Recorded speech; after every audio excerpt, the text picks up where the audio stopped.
A California school principal called the police on a 4-year-old, all over him refusing to wear a mask. His father, a medical professional, recorded the incident and spoke out against the school's actions. NTD's Daniel Hall has the story. A father in Mountain View, California recorded footage as school staff refused his 4-year-old son from attending school on Thursday. The father, who went only by his first name, Sean, told Fox and Friends that the principal later called the police on him and his son. He said he was, quote, livid. They're acting as medical enforcement without medical licensure. I'm completely outraged because I'm a paramedic by trade. They're not giving informed consent. They're not giving right of refusal, and they're weaponizing coercion by denying access to public services. The incident, which happened at Calif Elementary School, caused a stir on social media.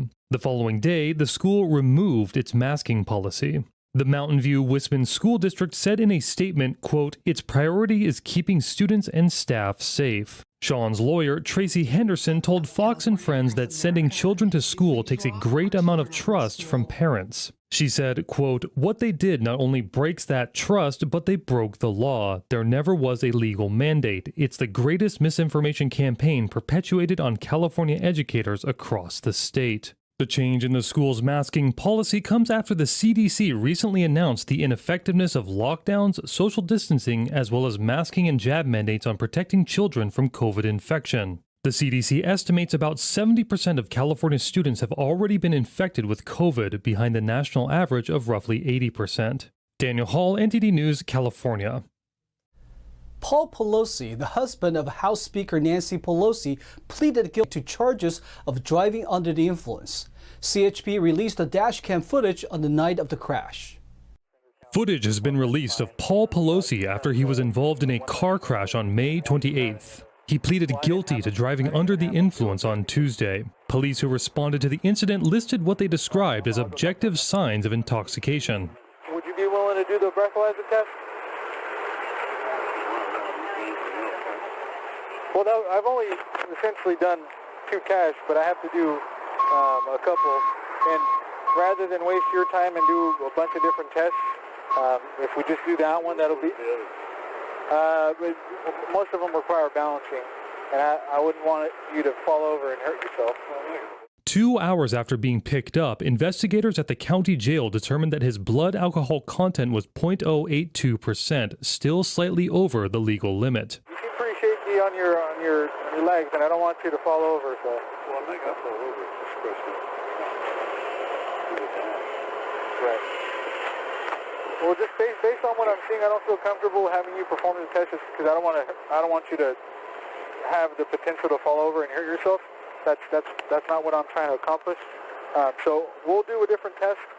The judge said Pelosi's plea agreement included a 5-day jail term. He has already served 4 of those days, and the final day will be covered in an 8-hour work term. The judge also ordered 3 years of probation and a 3-month drunk driving program. In addition, Paul Pelosi will have an ignition interlock device installed in his vehicle. He will need to make restitution payments. Pelosi did not appear in person at the Napa County Superior Court. His lawyer entered his guilty plea on his behalf. A district attorney in one Northern California county released an analysis on its emergency bail program, which set $0 bails during pandemic restrictions. The result was that over 2/3 of the criminal suspects released had committed new crimes. NTD's David Lamb reports. The Yolo County District Attorney in Northern California announced on Monday that 70.6% of its suspects released on zero bail have committed new crimes. In June this year, the DA's office conducted an analysis to examine inmates released on zero bail and recidivism.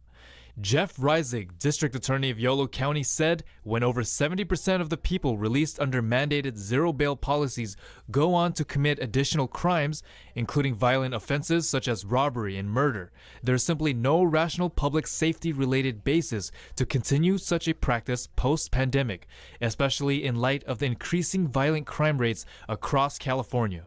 In April 2020, the Judicial Council of California imposed statewide emergency bail, which set zero bail for misdemeanors and non-violent felonies.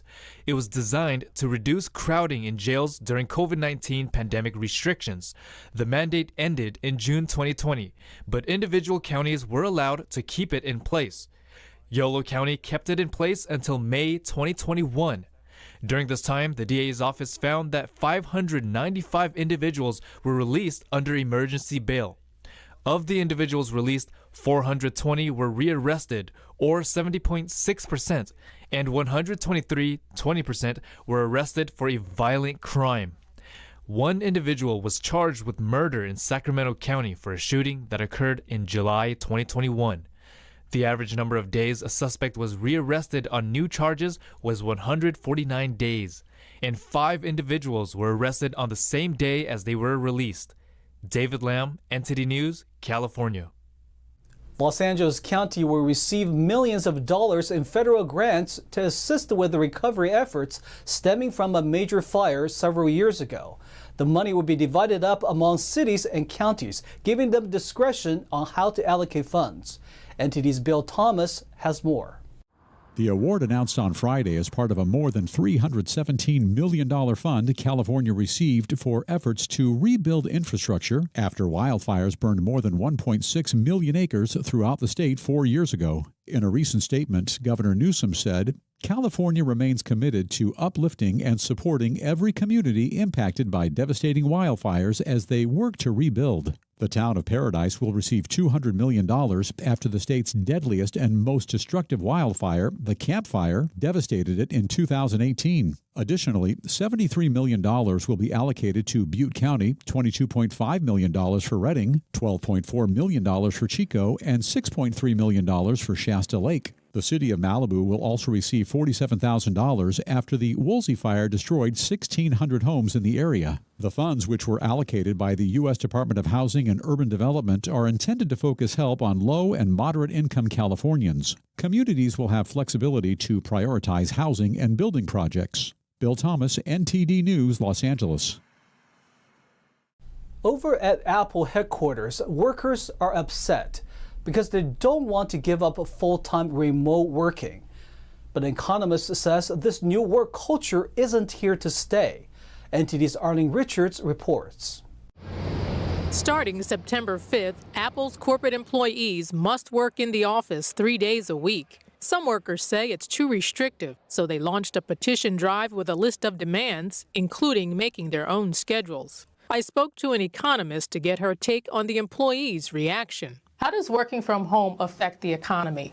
Well, there can be both some positive and some negative things. People who are able to do their jobs remotely, that can be a great thing. They can save on things like the commute time and the cost of gasoline. And it can have a benefit for companies too. They can save on the cost of the office space and also some of the travel expenses. So when we think about the collaboration, the encouragement of our fellow workers, or the mentoring that might take place at the workplace, those things can be lost or they can become less valuable without those in-person interactions. She said it's difficult to find a happy medium, but it's not because companies haven't been trying. So companies are raising wages, they're adding new and expanded paid family leave packages, they're paying for college tuition, there's more flexible and family-friendly policies. So what's the problem? I think that part of the problem here is that the culture of work has shifted somewhat.